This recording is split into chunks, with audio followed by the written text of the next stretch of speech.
ძალიან სამწუხაროა დღესაც ხდება ჩვენ საზოგადოებაში. ეს ურთიერთდაპირისპირება, ურთიერთუპატივცემულობა, ერის ასეთი გახლეჩვა. ჩვენ ჩემო დებო და ძმებო, ჩვენო შვილებო, დგავართ რეალური სამოქალაქო დაპირისპირების ხარზე და თვითონ ჩვენთანაც ვეკისრება უდიდესი პასუხისმგებლობა როგორც სახელმწიფოს, ისე თვითონ მოქალაქეს ამ ქვეყნისა. მართებს კეთილგონიერება და ჩვენ ხედავთ, რომ ესე იგი ადამიანებს, პიროვნებებს უნდათ ერთგვარად მოbrunება ხელისუფლებაში. და ჩვენ ხედავთ ასევე, რომ წარმოიდგინეთ სტრასბურგის საერთაშორისო სასამართლო გაადგინა, რომ თურმე აი სწორედ ამ პროცესებს ერთ-ერთი აფინანსებს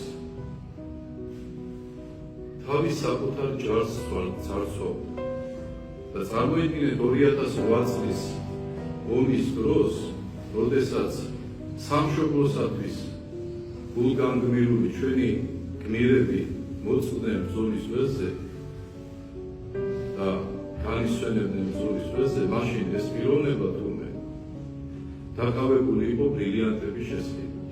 აი წარმოიდგინეთ, როგორი ამორალური საწყებია და ასეთებს უნდა დღეს ხელისუფლებაში მოbrunება. ეს ახალგაზრდებს მათი სახეები არ ახსოვთ. და რა თქმა უნდა, წმინდა წერილში რომ კითხე მამასა შენსა და მოხუცებულთა შენთა გაუწყო შენ. შვილებო, ახალგაზრდებო, თქვენ თუ არ გახსოვთ მათი სახეები, კითხეთ თქვენ უფროს თაობას. ხელზე უფრო დაუნდობელი იყვნენ ისინი თავიანთი მოსახლეობისათვის. ეს თუ ყავს ჩვენ დაშავებულები, მაშინ ყავდა მიცვალებულები.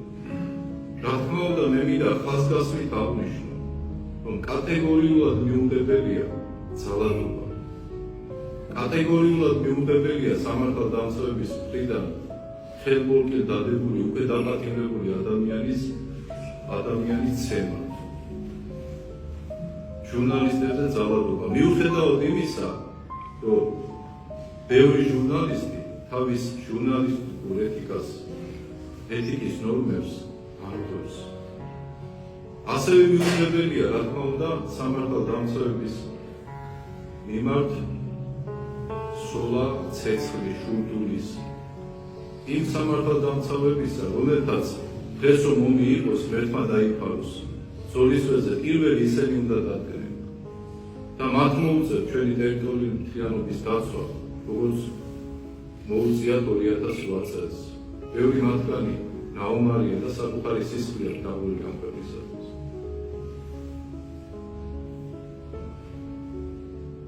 ამიტომ ხიზლად უნდა ვიყოთ. ამიტომ ეს დესტრუქციული ძალები, რომლებიც ცდილობენ ქვეყნის შიგნით არევულობას, ეს არის ძალიან დიდი სამყარო, იმიტომ რომ დიდია გამოწვევები, საგარეო გამოწვევები ძალიან დიდია. რეგიონში სერიოზული მოვლენები ვითარდება და ამ დროს შიგნით ასეთი დაძაბულობა, ასეთი დაპირისპირება, ასეთი პოლარიზაცია, ეს არის ყოველად მიუღებელი.